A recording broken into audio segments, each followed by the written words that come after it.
السلام علیکم ورحمۃ اللہ وبرکاتہ۔ نماز اسلام کی ایک بہت بڑی عبادت ہے، دوسرا رکن ہے۔ نماز کے لیے وضو کو شرط قرار دیا گیا ہے، طہارت کو شرط قرار دیا گیا ہے۔ رسول اللہ صلی اللہ علیہ وسلم نے ارشاد فرمایا لا تقبل صلاۃ بغیر طہور، کہ وضو کے بغیر نماز قبول نہیں ہوگی۔ اور وضو کا طریقہ جو محمد رسول اللہ صلی اللہ علیہ وسلم نے بتایا ہے وہ طریقہ مسنون طریقہ، ہماری عوام اس میں بہت کمیاں کوتاہیاں ہیں، غلطیاں ہیں کئی جگہوں پہ، تو اس لیے ہم نے سوچا کہ ایک پریکٹیکلی طور پہ ایک ویڈیو بنائی جائے تاکہ لوگ جو ہے اس کو دیکھ کے اپنی کسی جگہ پہ کمی ہے تو اس کو دور کر سکیں۔ یہ طریقہ جو میں آپ کے سامنے بیان کرنے لگا ہوں یہ بالکل صحیح جو رسول اللہ صلی اللہ علیہ وسلم سے ثابت ہیں، ان حدیث کی روشنی میں جو ہمیں طریقہ ملتا ہے تو وہ میں آپ کے سامنے بیان کرنے لگا ہوں۔ تو وضو کے لیے سب سے پہلی جو چیز ہے وہ نیت ہے۔ کوئی بھی عمل ہو تو اس کے لیے سب سے پہلے آپ کو نیت کرنی ہوتی ہے۔ تو رسول اللہ صلی اللہ علیہ وسلم نے فرمایا انما الاعمال بالنیات، اعمال کا دار و مدار نیتوں پہ ہے، تو اس کی بھی نیت سب سے پہلے کرنی ہے۔ اور نیت جو ہے وہ زبان سے نہیں، دل کے اندر جو ارادہ ہے وہی آپ کی نیت ہے، کیونکہ نیت تو دل کے ارادے کا نام ہے۔ تو آپ کی نیت ہو کہ میں نے وضو کرنا ہے اور کس لیے وضو کرنا ہے، تو یہ آپ کی نیت ہوگی۔ وضو سے پہلے مسواک اگر کر لیا جائے تو بہت بہتر ہے، اور رسول اللہ صلی اللہ علیہ وسلم نے فرمایا کہ مسواک کرنا یہ چہرے کی پاکیزگی بھی ہے اور اللہ رب العزت کی رضا کا سبب بھی بنتا ہے۔ اور فرمایا کہ اگر مجھے اپنی امت پر مشقت کا ڈر نہ ہوتا تو میں سبھی کو ہر نماز کے لیے مسواک کو لازمی قرار دے دیتا۔ تو بہتر ہے کہ آپ مسواک کریں تو اس کے بعد آپ وضو کریں، لیکن وضو سے پہلے ایک دو باتیں جو ہیں ان کو ذہن کے اندر رکھیں۔ رسول اللہ صلی اللہ علیہ وآلہ وسلم نے جو وضو کا طریقہ بیان کیا ہے، جو آپ کا معمول تھا، اس میں جو وضو کے اعضاء ہیں اس کو آپ ایک ایک مرتبہ بھی دھو سکتے ہیں۔ اگر ایک مرتبہ دھونے سے آپ کو تسلی ہو جائے کہ صاف ہو گیا تو ایک مرتبہ بھی کافی ہے، اور دو مرتبہ اگر کوئی دھو لے تو دو مرتبہ بھی ٹھیک ہے، اور تین مرتبہ بھی اگر اعضاء وضو کو دھویا جائے تو تب بھی ٹھیک ہے۔ تو اگر 3 سے زائد جو کرے گا تو یہ خلاف شرع ہے، یہ گناہ ہے۔ رسول اللہ صلی اللہ علیہ وسلم کے پاس ایک دیہاتی آیا، اس نے آپ سے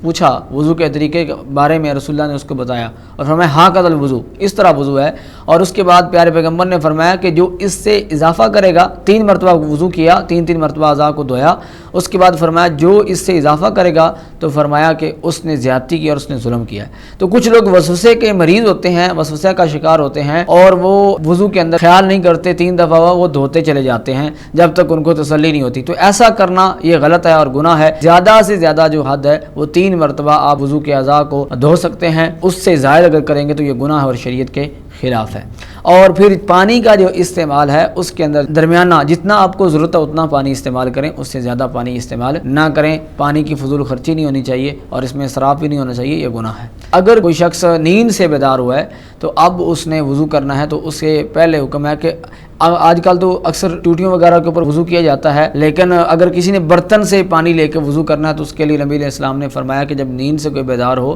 تو اپنے ہاتھوں کو پہلے 3 مرتبہ دھوئے، اس کے بعد برتن کے اندر داخل کرے۔ تو اپنے ہاتھوں کو دھو لیں اور نیت ارادہ ہو، وضو کا نیت ہوگی، اس کے بعد جو ہے وہ سب سے پہلے بسم اللہ پڑھنی ہے۔ رسول اللہ صلی اللہ علیہ وسلم نے ارشاد فرمایا توضؤ بسم اللہ، صحیح مسلم کی حدیث ہے، فرمایا بسم اللہ پڑھ کر وضو شروع کرو۔ تو بسم اللہ پڑھیں۔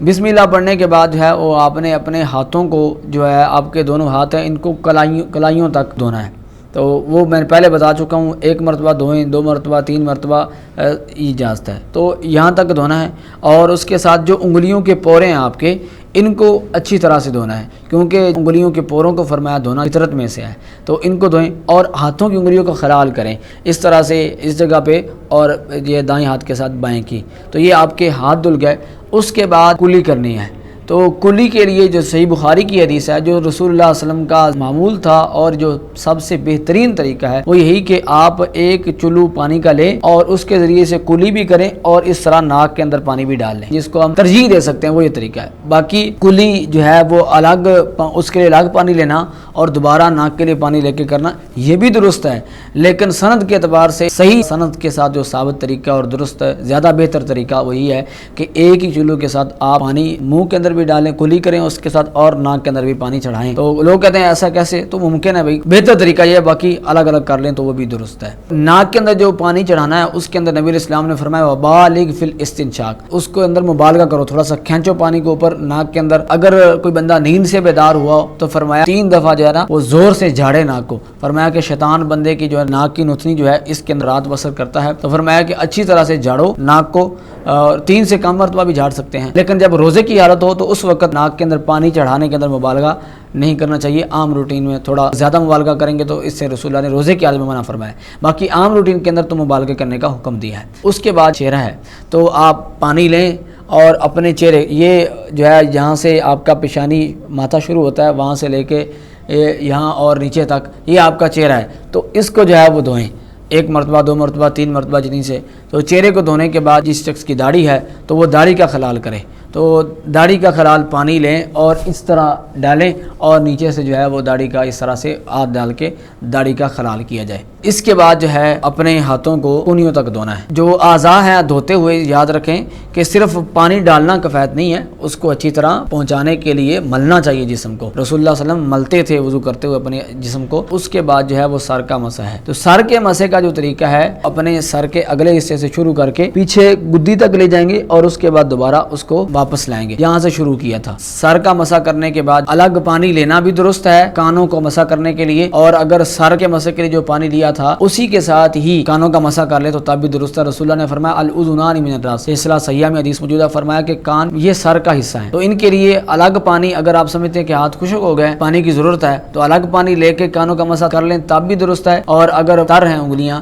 تو آپ کانوں کا مسح اسی طرح کر سکتے ہیں تو تب بھی درست ہے۔ تو کانوں کا مسح کرنے کا طریقہ کیا ہے کہ آپ اپنی دونوں انگلی ہیں، دائیں ہاتھ کی شہادت کی انگلی اور پہلی، ان کو اپنے کانوں کے سوراخوں میں ڈالیں گے اور جو کانوں کے نشان بنے ہوئے اندر ان کے اندر اس طرح سے انگلی کو گھمائیں گے، اور جب انگلی پورے کانوں کے نشانوں کے اندر گھوم جائے گی اس کے بعد آپ کے جو انگوٹھے ہیں ان کے ذریعے سے آپ جو کانوں کی پوچھ جو ہے ان کے اوپر اس کو پھیر لیں گے، تو یہ آپ کا سر اور کانوں کا مسح ہو گیا۔ کچھ لوگ جو ہے وہ گردن کا مسح کرتے ہیں، تو گردن کا مسح رسول اللہ صلی اللہ علیہ وسلم سے ثابت نہیں ہے، اس لیے نہیں کرنا چاہیے، یہ وضو کا حصہ نہیں ہے۔ اس کے بعد پاؤں دھونے ہیں، تو ٹخنوں سمیت پاؤں دھونے ہیں۔ پاؤں دھوتے ہوئے اپنی بائیں ہاتھ کی انگلی ہے چھوٹی، اس کے ذریعے سے اپنی پاؤں کی انگلیوں کے درمیان، پہلے دایاں پاؤں دھونا ہے تو دائیں کی انگلیوں کے درمیان خلال کریں، پھر جب بایاں دھوئیں گے تو بائیں پاؤں کی انگلیوں کے درمیان خلال کریں، اور یاد رکھیں ناک کی صفائی ہے وہ بائیں ہاتھ سے کریں، رسول اللہ بائیں ہاتھ سے کیا کرتے تھے۔ اب آپ کا یہ وضو سنت کے مطابق کمپلیٹ ہو چکا ہے۔ حضرت عائشہ فرماتی ہیں رسول اللہ صلی اللہ علیہ وسلم جو ہے دائیں سائڈ کو پسند کرتے تھے وضو کے اندر، اور پہلے اسی سے آغاز کرتے تھے۔ تو اور پھر وضو کے اندر ترتیب رسول اللہ نے جو بتائی، جس ترتیب سے ہم نے وضو کا ذکر کیا ہے، یہ ترتیب کا ہونا بھی ضروری ہے،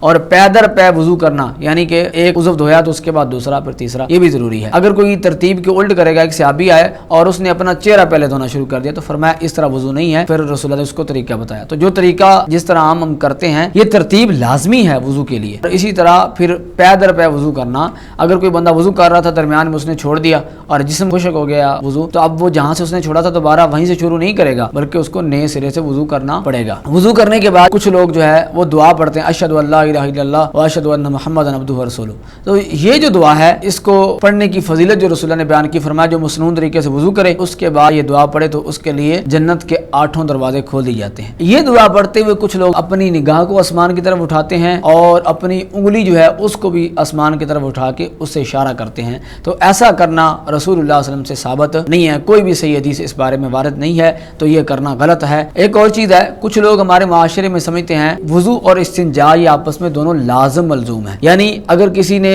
وضو کرنا ہے تو اگر اس کو پیشاب پخانے کی حاجت نہیں ہے تب بھی اس کو استنجا کرنا پڑے گا، یہ ثابت نہیں ہے۔ یہ تو ثابت ہے کہ رسول اللہ نے استنجا کے بغیر وضو کیا ہے، جس طرح کہ حضرت عبداللہ بن عباس رضی اللہ تعالیٰ عنہ جو رسول اللہ صلی اللہ علیہ وسلم کی رات کی نماز کے بارے میں بیان کرتے کہ میں اپنی خالہ میمونہ کے گھر تھا، تو اس حدیث میں ذکر ہے کہ رسول اللہ صلی اللہ علیہ وسلم رات کو اٹھے اور آپ نے صرف وضو کیا ہے، استنجا کا ذکر نہیں ہے۔ اگر کسی کو پیشاب پخانے کی ضرورت نہیں ہے تو استنجا کرنا لازم نہیں ہے، صرف وضو کرے گا وہ، اور اگر پیشاب پخانے کی ضرورت ہے تو پہلے استنجا کرے، اس کے بعد جو ہے وہ وضو کرے۔ استنجا کے بعد جو ہے وہ وضو کرنا یہ بھی لازمی نہیں ہے۔ ایک دفعہ حضرت عمر رضی اللہ عنہ رسول اللہ صلی اللہ علیہ وسلم پیشاب کرنے گئے تو پانی لے کے کھڑے ہو گئے، تو رسول اللہ آئے اور پوچھا کس لیے؟ فرمایا اس لیے کہ آپ جو ہے وضو کر لیں۔ فرمایا کہ عمر مجھے ہر دفعہ استنجا کرنے کے بعد وضو کرنے کا حکم نہیں دیا گیا، تو وضو اور استنجا لازم ملزوم نہیں ہے۔ اگر کسی کو قضاء حاجت نہیں ہے تو وہ وضو کرے، اور اگر کوئی استنجا کرنے کے بعد قضاء حاجت کے بعد وضو نہیں کرنا چاہتا، نماز سے بغیر نماز وغیرہ نہیں پڑھنی ہے، تو عام روٹین میں اس کے اوپر ضروری نہیں ہے کہ وہ وضو کرے گا۔ یہ وضو کا جو ایک مختصر طریقہ جو تھا رسول اللہ سے ثابت اور مسنون طریقہ جو صحیح احادیث سے ثابت ہے ہم نے آپ کے سامنے رکھا۔ اس کے مطابق اگر ہم وضو کریں گے تو ہمارا سنت کے مطابق صحیح وضو ہوگا۔ یہ طریقہ اسی لیے تو بیان کیا غلطیاں کمیاں کوتاہیاں دور ہو جائیں۔ اس کے مطابق مسنون طریقے سے وضو کریں اور مسنون طریقے سے ہی نماز پڑھیں۔ اللہ رب العزت ہمیں مسنون زندگی بسر کرنے کی توفیق عطا فرمائے۔